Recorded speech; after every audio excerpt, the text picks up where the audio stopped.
El Señor le bendiga, amigos. Le damos una bienvenida a este su programa Preguntas y Respuestas. Gracias por acompañarnos como todos los martes a las 7 de la noche, hora de California. Puede variar el horario en que usted lo mire en su país, pero nosotros lo grabamos a las 7 de la noche los días martes. Y gracias por siempre compartir los programas. Además, quiero hacerle la invitación para que se suscriban al canal de YouTube, Preguntas y Respuestas, Lorena Díaz. Ahí ustedes pueden darle clic a la campanita para poder recibir los programas que se estén grabando. De igual manera, se transmite por la página de YouTube de Iglesia Fire Up. También allí los invito a que se suscriban. El día de hoy traemos un tema que es amplio. Hemos estado hablando ya anteriormente acerca de el Espíritu Santo. Hemos hablado de ciertas funciones del Espíritu Santo, como es la regeneración. El Espíritu Santo es el que comienza a regenerar nuestra vida cuando nosotros venimos a Cristo, cuando aceptamos a Cristo como nuestro Salvador. De igual manera, hablamos en otro programa acerca de el bautismo del Espíritu Santo, también el bautismo en agua. Así que hemos estado hablando acerca de esta persona de la Trinidad, que no lo podemos hablar en uno o dos programas o en una hora. Es un tema muy amplio y es hermoso que podamos conocer las funciones del Espíritu Santo, lo que el Espíritu Santo hace en nuestra vida, cómo nos ayuda. Es necesario que conozcamos más acerca del Espíritu Santo, porque el Señor lo dejó. El Señor Jesús dejó el Espíritu Santo y cumple funciones acá en la tierra. Pero antes de que comencemos hablando acerca de este hermoso tema, vamos a orar y les pido que me acompañen. Padre, en el nombre de Jesús, te damos gracias por otro día más de vida, Señor. Gracias, Padre, porque tú tienes amor para con nosotros y lo demuestras, Señor, en compartiendo tu palabra, porque tú quieres corregirnos para que podamos vivir en esa vida de plenitud que tú nos tienes, que tú nos bendices y nos provees aquí en la tierra y allá en la eternidad contigo, Padre. Tu propósito y tu meta con nosotros es que logremos una vida eterna. Y por eso, Padre, traes palabra de vida para que nos llenemos, para que aprendamos, para que conozcamos cuál es el camino que debemos seguir. Gracias te damos, amado Dios, Espíritu Santo. Te pido que vengas hablando. Ayúdame a que yo me ponga a un lado y pueda menguar para que seas tú usando mi ser, mi boca, mi mente, mi corazón para poder traer esta palabra, Señor. Trae testimonios que quieras compartir, Espíritu Santo. Toca las vidas de aquellas personas que lo van a escuchar el día de hoy, Señor, porque ese es el propósito, Señor. Que aquellas vidas puedan recibir y cambiar, Señor. Te lo pedimos todo en el nombre de tu Hijo amado Jesús. Amén y amén. Para hablar acerca del tema del día de hoy, los invito a que me acompañen en el Evangelio de Juan, capítulo 16, versículos 8 al 13. Y la palabra de Dios se lee en el nombre del Padre, del Hijo y de su Santo Espíritu. Y dice así: y cuando Él venga, está hablando del Espíritu Santo, convencerá al mundo de pecado, de justicia y de juicio. De pecado, por cuanto no creen en mí; de justicia, por cuanto voy al Padre y no me verás más; y de juicio, por cuanto el príncipe de este mundo ha sido ya juzgado. Aún tengo muchas cosas que deciros, pero ahora no las podréis sobrellevar. Esto era el Señor Jesús hablándole a sus discípulos. Pero cuando el Espíritu de verdad, Él os guiará a toda la verdad, porque no hablará por su propia cuenta, sino que hablará todo lo que oyere y os hará saber las cosas que habrán de venir. Esa era la versión Reina Valera. Les voy a leer esta otra versión, Dios habla hoy, para que escuchemos con más simplicidad estas mismas palabras. Dice: cuando Él venga, mostrará claramente a la gente del mundo quién es pecador, quien es inocente y quien recibe el juicio de Dios. ¿Quién es pecador? El que no cree en mí. ¿Quién es inocente? Yo que voy al Padre, dice Jesús. Y ustedes ya no me verán. ¿Quién recibe el juicio de Dios? El que gobierna este mundo que ya ha sido condenado. Tengo mucho más que decirles, dice Jesús, pero en este momento sería demasiado para ustedes. Cuando venga el Espíritu de la verdad, Él los guiará a toda verdad, porque no hablará por su propia cuenta, sino que dirá todo lo que oiga y les hará saber las cosas que van a suceder. Aquí estamos escuchando que Jesús dice cuál es la función del Espíritu Santo. Está diciendo que Él enviará a que qué es lo que va a hacer. Dice que nos hará entender el pecado en nuestra vida. Dice que hablará claramente, mostrará claramente a la gente, al mundo, a las personas, quién es pecador, quién es inocente y quién recibe el juicio de Dios. El el Espíritu Santo nos convencerá de qué es pecado en nuestra vida, de cuando estamos cometiendo pecado en nuestra vida, de cuando estamos en el mal camino, de cuando estemos haciendo mal. ¿Por qué el Espíritu Santo va a hacer eso? Dice, ¿por qué? Porque nos enseñará quién está haciendo mal, quién está separado de Dios, quién no cree en Jesús, quién no recibirá la salvación. Eso es lo que nos enseñará el Espíritu Santo, porque el deseo del Padre por el cual Jesús dio su vida es para que ninguno se pierda. Entonces, el Espíritu Santo viene y este es el que nos enseña, nos muestra cuando estamos haciendo mal, cuando estamos cometiendo pecado en nuestra vida. Eso es lo que dice este versículo poderoso. Nos habla de lo que hace el Espíritu Santo en nosotros. Dice Romanos capítulo 6, versículos 8 al 13, dice: si nosotros hemos muerto con Cristo, confiamos en que también viviremos con Él. ¿Cuándo morimos con Cristo? Cuando nosotros le reconocemos como nuestro Salvador. Y dice que nuestros pecados son perdonados. Allí morimos con Cristo. Cuando le reconocemos a Él, cuando le confesamos como nuestro Salvador. Entonces dice, si nosotros hacemos eso, dice que también podemos confiar que vamos a vivir con Él. Dice el versículo 9, sabemos que Cristo, habiendo resucitado, no volverá a morir. La muerte ya no tiene poder sobre Él, pues Cristo al morir, murió una vez y para siempre respecto al pecado, pero al vivir, vive para Dios. Y dices el versículo 11, así también ustedes considérense muertos respecto al pecado, pero vivos para Dios en unión con Cristo Jesús. Entonces dice que nos consideremos nosotros muertos al pecado. Vamos a ampliar un poquito más acerca de eso. Debemos de considerarnos muertos al pecado, pero vivos con Dios. En unión, dice, con Cristo. Por lo tanto, no dejen ustedes que el pecado siga dominando en su cuerpo. Aquí está la respuesta a esto. ¿Quieren morir al pecado? ¿Quieren estar apartados del pecado? Entonces, ¿cómo se hace? Dice aquí, no dejen que el pecado les domine su cuerpo mortal y que los siga obligando a obedecer los deseos del cuerpo.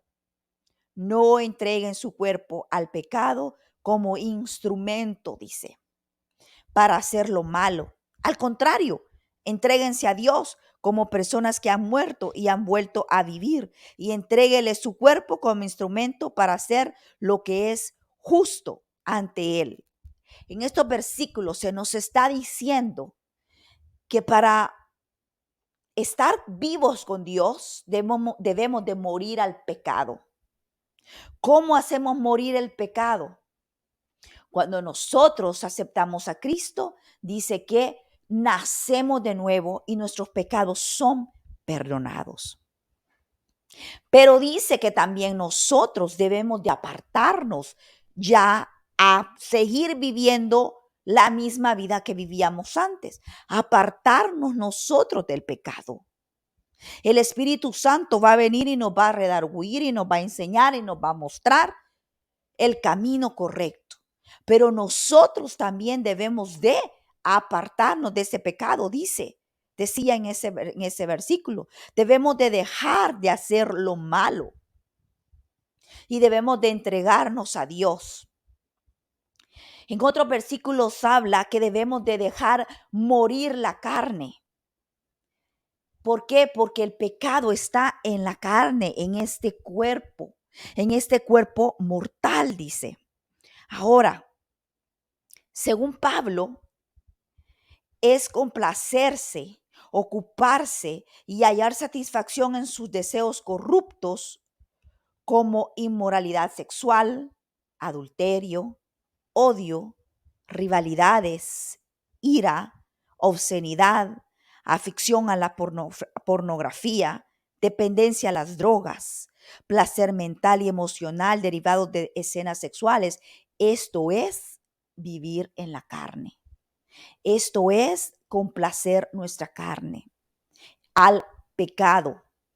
Estas que hemos mencionado aquí son cosas que el ser humano por lo general hace cuando vive en pecado, cuando no ha aceptado a Cristo, cuando ha vivido y se ha dado a las cosas y placeres del mundo.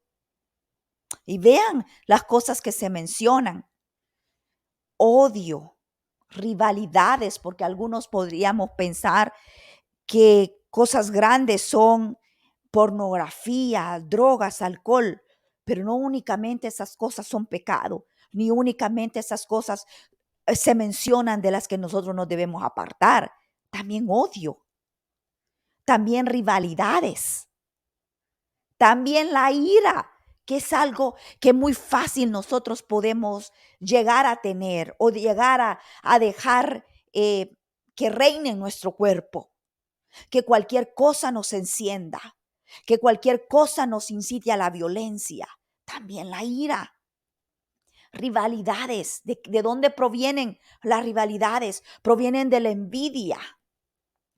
¿Por qué mencionamos estas cosas? Porque es necesario que las conozcamos para poder apartarnos de ellas. Porque como les digo, puede hacer que nosotros pensemos: yo no ando haciendo drogas, yo no ando haciendo pornografía, yo llevo una vida santa y llevando odio en nuestro corazón.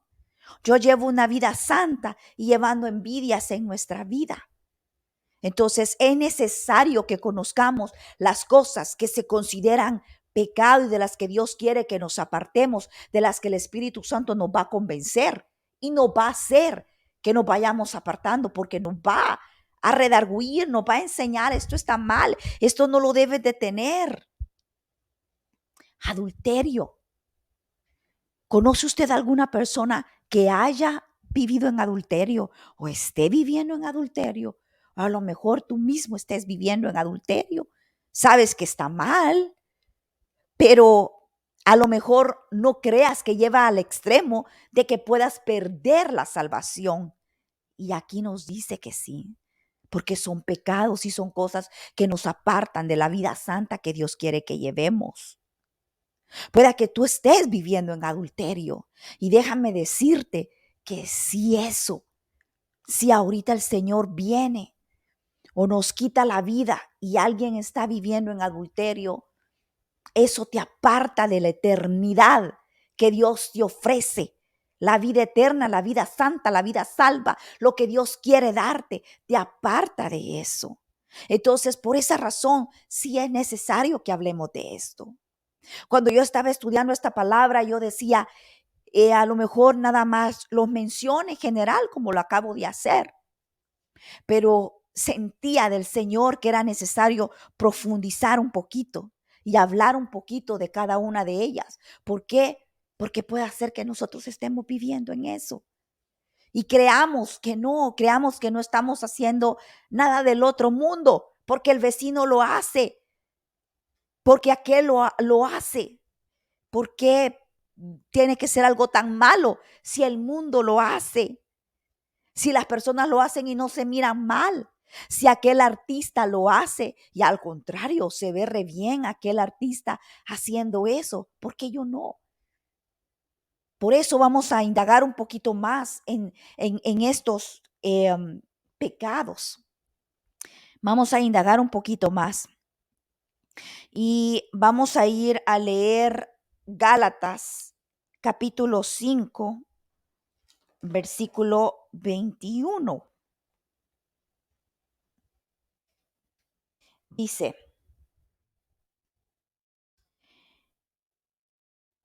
voy a leer desde el 19 para que lo podamos entender. Y manifiestas son las obras de la carne, que son adulterio, fornicación, inmundicia, lascivia, idolatría, hechicerías, enemistades, pleitos, celos, iras, contiendas, disensiones, herejías, envidias, homicidios, borracheras, orgías y cosas semejantes a estas, acerca de las cuales os amonesto, dice. Y luego habla de lo contrario, de lo que es el fruto del Espíritu. Y eso también lo vamos a hablar más adelante. Pero hoy nos estamos enfocando en estas cosas que la palabra de Dios nos manda y nos dice que si estamos en ellas, estamos haciendo mal. Vivimos una vida errónea. Vea, mencionaba ahí hechicerías. Usted va y lo digo porque precisamente en esta semana yo fui a un lugar y allí estaban a caminar a un lugar y allí estaba una persona con su puestecito leyendo las manos. Cualquiera puede creer que es inocente. Voy a ir a ver qué me dice. Había otro que han puesto una máquina allá, una máquina que siempre adivinan y puede hacer que uno lo haga, lo practique, ya sea costumbre, que cualquier cosa que uno siente, voy a ir ¿cómo le llaman? Al santero, no sé cómo le dicen, ya se me olvidó, a la santera, que le da su remedio, su bolsita con roja para que se la ponga con cosas que lleve y diga, no es nada malo, sí. Aquí dice que el que practica y no solamente no solamente el hechicero, pero también la persona que va a que lo haga, que comparta con ella. Aquí lo dice. Y dice que el que practique estas cosas no verá el reino de Dios. Entonces, nosotros libramos una batalla diario contra todas estas cosas, contra el pecado, porque nosotros aceptamos a Cristo, renunciamos al pecado, pero la carne continúa con nosotros. Es decir, este cuerpo, a eso me refiero, al cuerpo continúa con nosotros. Vamos a tener un cuerpo diferente cuando ya lleguemos a la presencia de Dios. Un cuerpo glorificado cuando ya estemos en la presencia de Dios. Pero mientras estamos aquí en la tierra, vamos a seguir en este cuerpo, con Cristo en nuestro corazón, pero en este cuerpo. Entonces llevamos una batalla diaria que tenemos que vencer. Otra vez, y no me voy a cansar de repetírselo porque ¿por qué? Porque nosotros podemos tender a pensar que solo aquel que roba, aquel que mata está mal, pero hay otras cosas que también podemos ver como simples y las estemos haciendo. Que tengamos esa lucha diaria con nuestro ser, con nuestro cuerpo, con nuestra carne. Y el Señor quiere que la venzamos. Señor quiere que lo venzamos. Dice Romanos capítulo 8, versículo 12. Así que hermanos, deudores somos, no a la carne, para que vivamos conforme a la carne. porque si vivís conforme a la carne, moriréis. Vea qué fuerte. Clarito nos lo dice. Y ya dijimos, ya mencionamos, que era vivir conforme a la carne. Cuáles eran las cosas que uno hace en su vida diaria que puede, que es considerado vivir en la carne. Y dice que si vivimos conforme a la carne, moriremos. Y se refiere a una muerte eterna. No se refiere a la muerte que vamos a tener de este cuerpo, que un día todos vamos a morir. No se refiere a esa. Se refiere a la muerte eterna. Dice, mas si por el Espíritu hacéis morir las obras de la carne, viviréis. Entonces tenemos esa lucha diaria de tratar de vivir en el Espíritu, de tratar de vencer a nuestra carne, de dominar nuestra carne. El versículo 14 dice, porque todos los que son guiados por el Espíritu de Dios, estos son hijos de Dios. Entonces, estábamos hablando que el tema se refiere a las funciones del Espíritu Santo. Aquí nos está diciendo otra. Dice que vamos a ser guiados por el Espíritu Santo de Dios. Entonces, usted cuando viene a Cristo, no crea que va a estar solo y que solo va a hacer el trabajo. Tiene al Espíritu Santo para que le guíe y le ayude. El Espíritu Santo es el que nos va a ayudar para vencer todas esas debilidades de nuestra carne, esos deseos de nuestra carne, porque puede hacer que algunas cosas el Señor no las quite así de momento, pero hay algo otras en las que seguimos luchando y vamos a seguir luchando hasta el día que nos vayamos con Él. Pero tenemos una guía y tenemos una ayuda, dice. Y ese es el Espíritu Santo. Vamos a hablar acerca del adulterio, de esos pecados que hablaban. Vamos a hablar acerca del adulterio. Dice que proviene del griego moncheia. Y la definición es tener relaciones sexuales de una persona casada con alguien que no sea su cónyuge. Entonces, si yo tengo relaciones sexuales con alguien que no es mi esposo, a eso se le llama adulterio. Y tenemos un ejemplo grande en la Biblia. Y es el ejemplo de el rey David con la mujer de Urías. ¿Recuerdan cómo David deseó a aquella mujer y la mandó a llamar y la hizo suya? Esta mujer era casada. Ella estaba cometiendo adulterio. David tenía otras mujeres también. Estaba cometiendo adulterio. Y vea lo que el profeta Natán le dice al rey David después de que él cometió este pecado. Le dice, tú eres ese hombre, porque le llega y le dice, le da el ejemplo, le dice, un hombre está haciendo esto. Y le da un ejemplo. Si ustedes lo quieren leer, lo pueden ver en la palabra de Dios, lo pueden leer en Samuel. Y ustedes leen y vean todo lo que habla acerca de qué es lo que ocurrió y qué es lo que le llega a decir el profeta Natán. Yo no únicamente voy a leer desde este versículo. Y le dice, tú eres ese hombre, le dice a David. Y esto es lo que ha declarado el Señor, el Dios de Israel. Yo te escogí como rey de Israel y te libré del poder de Saúl. Te di palacios, te di mujeres, dice, y aún el reino de Israel y de Judá. Por si esto fuera poco, te habría añadido muchas cosas más. ¿Por qué despreciaste mi palabra e hiciste lo que no me agrada? Has asesinado a Urías, el hitita, cuando a los amonitas, usando a los amonitas para matarlo, y te has apoderado de su mujer, puesto que me has menospreciado al apoderarte de la esposa de Urías, el hitita, para ser la mujer. Pero vea lo que le dice a continuación. Jamás se apartará de tu casa la violencia. Yo, el Señor, declaro, voy a hacer el mal contra ti. Surja de tu propia familia. Voy a hacer que el mal contra ti surja de tu propia familia y en tu propia cara tomaré a tus mujeres y se las entregaré a uno de tu familia, el cual se acostará con ellas a plena luz del sol. Si tú has actuado en secreto, yo voy a actuar en presencia de todo Israel y a plena luz del sol. ¿Quién se ganó este mal? Él mismo, David, se lo ganó. El Señor lo había bendecido. El Señor quiere que nosotros tengamos una vida bendecida, una vida buena, pero nosotros en nuestra carne recurrimos al pecado y nos desviamos siempre de lo que el Señor quiere. Aquí el rey cayó en ese pecado de adulterio y él mismo se ganó ese mal, no solo para él, pero para su familia. El Señor le perdonó.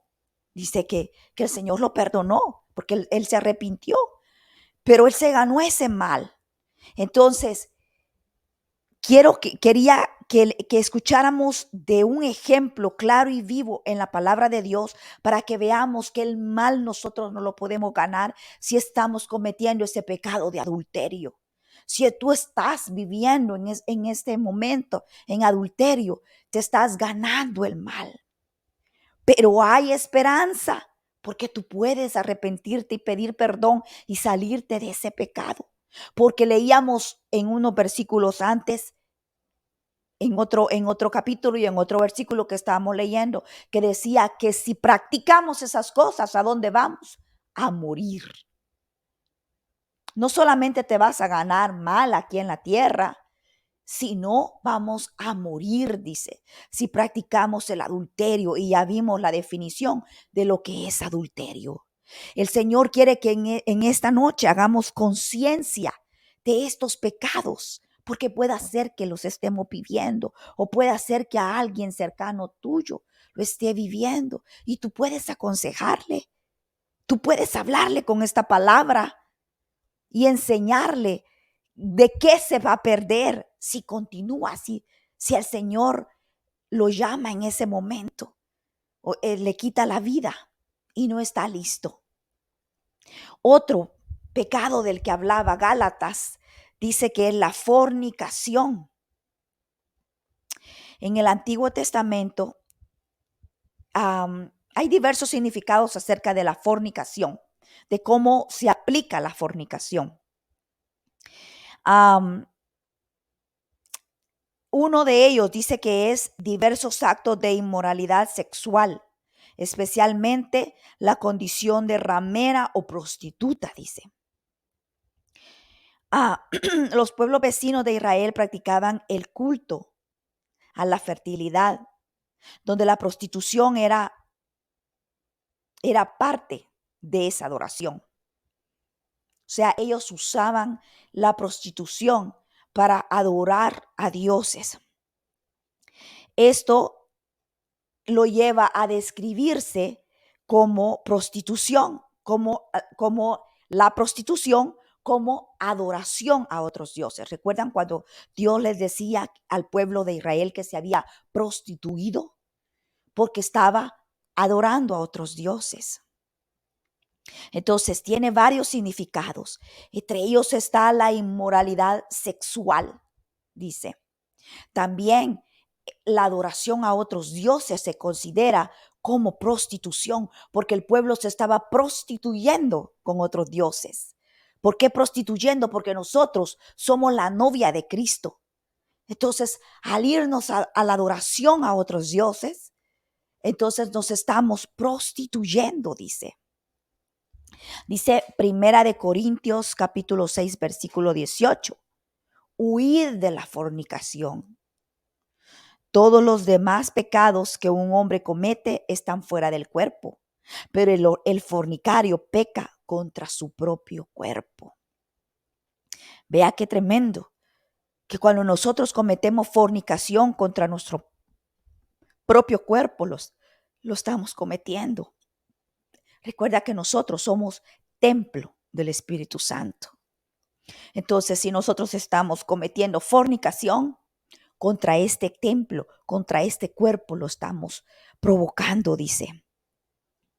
Otra definición o otro uso de la fornicación también es relaciones sexuales consensuales entre personas de sexo opuesto, pero no casadas entre sí. de esta definición que acabo de mencionar es algo muy, pero muy común en nuestro tiempo, porque ahora se acostumbra a que vivimos con nuestra pareja, obviamente teniendo relaciones sexuales, pero no nos casamos. Estamos así sin casarnos. Y este puede ser otro acto que a lo mejor alguien que esté viendo este programa lo pueda estar viviendo y no crea que es algo anormal, porque es algo común que se vive. Y no es algo malo, pueda pensarlo, porque es algo que lo vive lo vive aquel artista, lo vive aquel amigo mío, lo vive aquella pareja. Es algo normal sobre todo entre los jóvenes ahora, el vivir así, sin casarse. Pero déjame decirte que eso tiene un nombre y se llama fornicación. Y en Gálatas capítulo 5 describía que la fornicación es uno de los pecados que comete nuestra carne que nos va a llevar a apartarnos de Dios. Entonces, por eso es que el Señor quería que adentráramos un poquito en cada pecado, porque puede ser que tú lo conozcas, un vecino tuyo lo viva y tú le puedas ayudar. Primera de Corintios capítulo 7, verso 2 dice, pero a causa de las fornicaciones, cada uno tenga su propia mujer y cada uno tenga su propio marido. O sea, debemos de estar casados. Es mejor tener nuestro propio esposo, nuestra propia esposa. Casados, no viviendo juntos, porque eso se llama fornicar. Así que si tú conoces a alguien que esté cometiendo ese pecado, puedes aconsejarle, nada más eso podemos hacer, aconsejarle que llegue al matrimonio para dejar de cometer ese pecado. También dice que es un sinónimo de adulterio, ramería y prostitución. Mateo capítulo 19, verso 9. Y yo os digo que cualquiera que repudia a su mujer, salvo por causa de fornicación, y se casa con otra adultera, y el que se casa con la repudiada adultera. Entonces también a eso se le llama fornicación. Y aquí describe cómo se puede dar ese caso. Si lo quieren leer, Mateo capítulo 19, versículo 9, para que lo lean y puedan ver cómo se puede dar la fornicación, en qué caso se da. Ahí lo menciona. Dice que también se describe como diversas formas de falta de castidad. Esos son los usos de la fornicación. Así que alguien pueda decir, oh, pero yo no soy prostituta. Yo no ando en las calles prostituyéndome. No necesariamente tienes que hacer ese acto para que estés cometiendo fornicación. Vives con alguien y no estás casado, estás cometiendo ese mismo pecado. Otro pecado que se menciona es la inmundicia, que se deriva del griego akatarsia, es decir, pecados sexuales. La inmundicia se relaciona con los pecados sexuales, obras y vicios malvados, incluso pensamientos o deseos del corazón. La inmundicia está no solamente en el actuar, pero está también aquí adentro, en el corazón, en los pensamientos, dice. O sea, ¿te imaginas? Tenemos esa lucha en nuestra carne a diario, porque puede ser que nosotros un día maquinemos pensamientos que no debemos y pueda que esos pensamientos lleguen a ser un acto de inmoralidad, un acto de inmundicia, dice la palabra de Dios. Así que tenemos que tener cuidado con lo que está en nuestro corazón, con lo que está en nuestra mente, con lo que nuestros ojos miran, de lo que nuestros ojos se alimentan, porque de eso llega al corazón. Y cuidado Apartémonos de la inmundicia. Tenemos de que cerrar nuestra mente cuando llega algún pensamiento mezquino, sucio, de alguna obra sexual, algo malo a nuestro pensamiento, a nuestro corazón. Debemos de cerrarlo, debemos de someterlo a Dios. Cuando eso llegue, si tú no puedes solo, dile a Dios, ayúdame. Llegan estos pensamientos a mi mente, ayúdame a quitarlos. Porque no es algo que le pueda pasar, ¿qué te puedo decir? A una persona entre mil. Es algo que pueda, que pueda pasar con mucha frecuencia a muchas personas. Pero podemos someter esos pensamientos a Cristo y pedirle a Él que nos quite esos malos pensamientos de nuestra mente. Aquí menciona que pueden ser pensamientos o pecados sexuales, pero no solamente lo describe así, dice como obras y vicios malvados o inicios incluso en nuestro pensamiento o en el corazón. Escuchaba el testimonio de un hombre que él no era una persona mala y él desafortunadamente su hija murió. Su hija se desapareció, una niña de 11 años, se desapareció y él tenía la esperanza de encontrarla y la encontraron, sí, 11 días, 12 días después la encontraron, pero la encontraron muerta. A una mía de la casa estaba, la encontraron muerta. La niña había sido violada, abusada y la mataron. Ese hombre, ese padre, otra vez, no era una persona mala, pero por el amor que él tenía hacia su hija y lo que le había ocurrido, creó en su corazón odio. Dice que él maquinaba pensamientos en su mente de qué es lo que le iba a hacer a ese hombre cuando lo encontraran, si un día lo encontraban porque lo andaban buscando. Y era una comunidad pequeña. Y él decía, me lo puedo encontrar en cualquier parte y yo ni saber que este es el asesino de mi hija. Él maquinaba, cuando yo sepa quién es, cuando yo lo conozca, le voy a hacer esto, le voy a hacer lo otro. Y dice él que esos pensamientos lo consumían. No tenía vida, dice que se le había ido el gozo de su vida, porque aunque su hija ya no vivía, ya estaba enterrada y muy probablemente estaba en la presencia de Dios, él tenía eso en su corazón y en su vida, maquinando cada día eso, hasta que él vino a entender que eso no podía continuar en él, que tenía que sacar esos pensamientos. Esos son pensamientos de inmundicia, aunque en realidad él no estaba pensando cosas sexuales, pero estaba maquinando y pensando cosas malas en su vida y en su corazón, porque las estaba implantando aquí. ¿Qué estaba teniendo? Ira, odio. ¿Menciona esos entre los pecados? Sí los menciona. Entonces, ¿estaba haciendo mal ese hombre? Sí. ¿Era él una persona mala? No. Por eso es que quiero que estudiemos esta palabra, porque queremos entender que también a nosotros nos puede pasar. Este hombre vino a la realización que tenía que entregarle eso a Dios y lo hizo, lo entregó y dijo, voy a dejar que Dios sea Dios, que Él haga lo que Él tiene que hacer. La justicia la va a hacer Él, no la voy a hacer yo. Cuando Él entregó eso, pudo perdonar en su corazón y dice que pudo volver a tener gozo.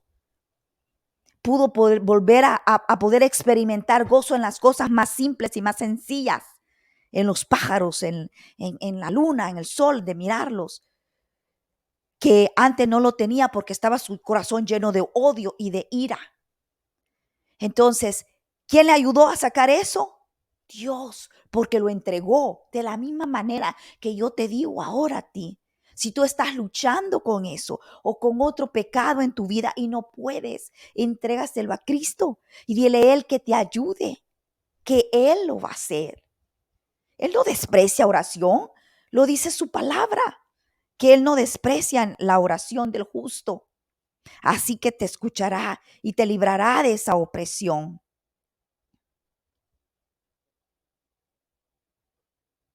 Dice Colosenses capítulo 3, versículo 5.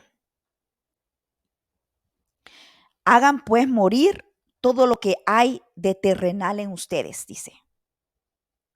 Que nadie cometa inmoralidades sexuales, ni hagas cosas impuras, ni siga sus pasiones y malos deseos, ni se deje llevar por la avaricia, que es una forma de idolatría, dice. Me parece que ya casi estamos terminando con el tiempo. Llevamos casi 45 minutos. 40 minutos, ok. Vamos a leer uno más, porque no quiero decirlos a la carrera y que no se entienda, no se comprenda, pero sí vamos a leer este más, lascivia, que viene del griego aselgeia, es decir, sensualidad. Puede que nosotros escuchemos lascivia. ¿Y qué será lascivia? ¿De qué será ese pecado que dice la Biblia? Yo ni siquiera conozco el significado. Aquí se los damos. Dice, es decir, sensualidad, seguir los deseos y las malas pasiones hasta el punto de no tener vergüenza ni decencia alguna. Son actos sexuales que, vea, el Señor dejó las relaciones sexuales entre pareja. El Señor las dejó establecidas. El Señor lo puso en el matrimonio. No es que esté prohibido, pero cuando ya se pasa a otro nivel, como el de esto, morbosidad, falta de vergüenza, que ya lo llevan a cosas mezquinas, inusuales. Hay actos sexuales que se practican hasta con animales, entre varios, entre parejas, entre muchos comparten, se cambian parejas. Todas esas cosas son lascivia. Es una mente mezquina, una mente que no deja de pensar en esas inmoralidades sexuales. Yo conocí a una persona que ahora ya no vive, y lamentablemente él nunca llegó a pedir perdón al Señor por sus pecados. Él nunca cambió su vida. Vivió su vida siempre en esa mente mezquina, llena de lascivia tremenda, que esa persona, uno hablaba con esa persona unos minutitos y lo único que venía a su mente y en la conversación era algo sexual. Siempre. De alguna manera tenía que llegarse a algo sexual, porque era lo que había en su mente y en su corazón. Lascivia, morbosidad, deseos perversos. Dice Primera de Pedro capítulo 4 versículo 3. Baste ya el tiempo pasado para haber hecho lo que agrada a los gentiles. O sea, bástete ya, que ya hiciste ese mal, que ya anduviste cometiendo pecado. Bástete ya, ya no lo hagas más. Dice, andando en lascivias, en concupiscencias, embriagueces, orgías, disipación y abominables idolatrías. Bástete ya, dice, que ya no lo hagas más. Otra traducción también dice que es indecencia, libertinaje, pecado sexual. Como ejemplo, también están lo que yo les mencionaba, las orgías. En la antigüedad había un pueblo, la Biblia lo habla, el pueblo de Corinto. En este lugar era un pueblo con una perversión sexual tremenda. Había mucha prostitución, mucha. Tanto que si a una mujer se le decía que era corintia, era sinónimo de prostituta. ¿Se pueden imaginar? Hacían idolatrías allí a una diosa, la diosa de la fertilidad, y habían inclusive mujeres, decía que eran las encargadas de todos esos actos sexuales que se hacían allí, orgías. En esa ciudad había tanta perversión sexual que la enfermedad que más prevalecía ahí era el sífilis. ¿Se pueden imaginar? Pero Nuestros tiempos no varían de ese tiempo de esa ciudad de Corinto. También en la actualidad hay muchas ciudades, muchos lugares en donde la perversión sexual es algo normal. Puedes ir y encontrar una mujer, una prostituta fácilmente. Ahora por el internet, con facilidad. Entonces tengamos cuidado de no caer en esos pecados que nos apartan de Dios. Si antes los cometimos, ahora ya somos nuevas criaturas y no podemos seguir en las mismas. Hay mucho más de qué hablarles y me gustaría que no lo toquemos así a la ligera, porque también, aparte de hablarles de los pecados, también vamos a hablarles de cómo el Espíritu Santo obra en nosotros para poder salir de todo eso. Hay esperanza. Esa es la buena noticia, que hay esperanza. Si nosotros estamos en esas, hay esperanza. Tenemos una ayuda que es el Espíritu Santo. Así que yo los invito a que la próxima semana no se pierdan otro programa que vamos a estar grabando para seguir hablando de la palabra de Dios. Espero que el día de hoy el Señor nos haya hablado, nos haya instruido y nos haya dirigido hacia esa vida de rectitud que Él quiere que vayamos. Así que les doy las gracias por habernos acompañado y otra vez más los invito a que la próxima semana no se pierdan otro programa de preguntas y respuestas. El Señor les bendiga. Hasta la próxima.